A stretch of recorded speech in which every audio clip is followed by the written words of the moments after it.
Morning, everybody.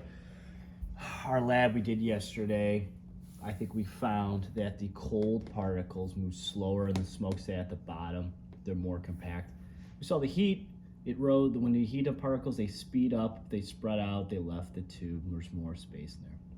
I think we found what causes wind. We went from cold to hot, and we reviewed talking about, hey, this all works because things go from high pressure to low pressure, more compact to less compact, less.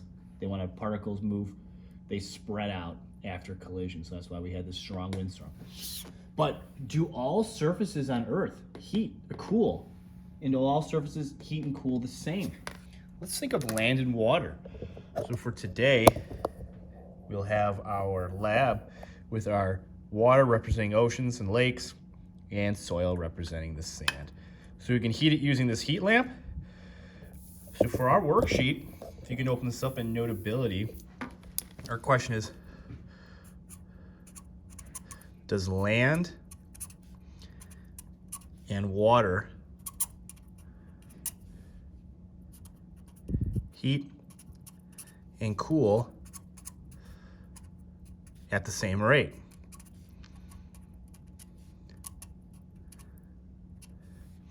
Does land and water heat and cool at the same rate? Could this help us impact, if it heat and cool at the same rate or different rates, is that going to impact wind and how that works?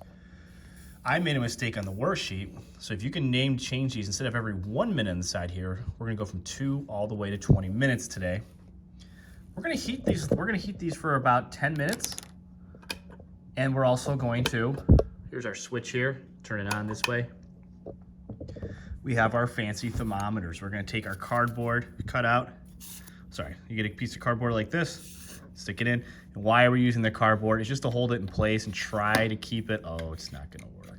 Just to hold it, help hold it upright. We're going to try and keep it so it doesn't fall off. Yeah, it'll work if we use the old school thermometers, but.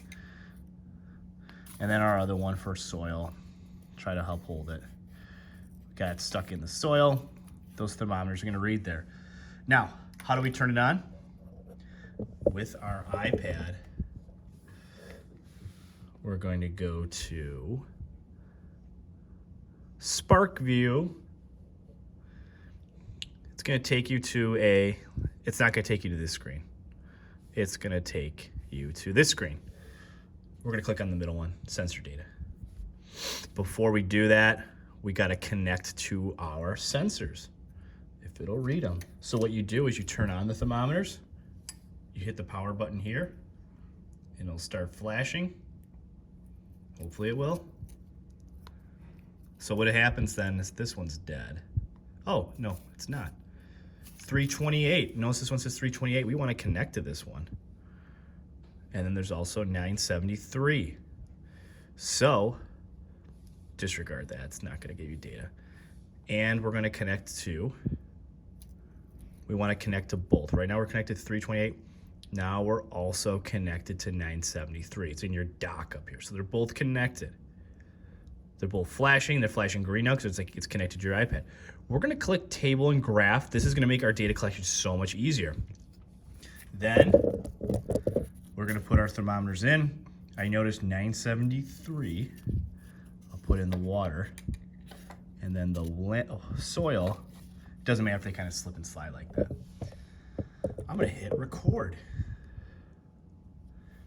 And notice it's awesome. It gives you the temperatures already. And let's actually change these. So instead of Celsius, we'll make it Fahrenheit. So we see, I know we usually do. So notice it's already graphing. It's already grabbing our data for us here. And we're going, it has a timer down below. We're going to heat for 10 minutes and watch what it does on the graphs. When it gets to 10 minutes, have someone set a timer for 10 minutes. Alarm, yeah, sorry. Set a timer for 10 minutes. Let it heat for 10. You guys can hang out during that time. While it's running, when it gets to 10, then we want to see, does it cool at the same rate? So you're going to hit the switch and just let it cool here. Same thing, let it keep running. Sorry. Let the timer keep running and we'll see the graphs afterwards. So this should be the same color, so it still should be the same runs. So just don't stop this timer here. When it's running for 10 minutes, you just, heat for 10 minutes, cool for 10 minutes.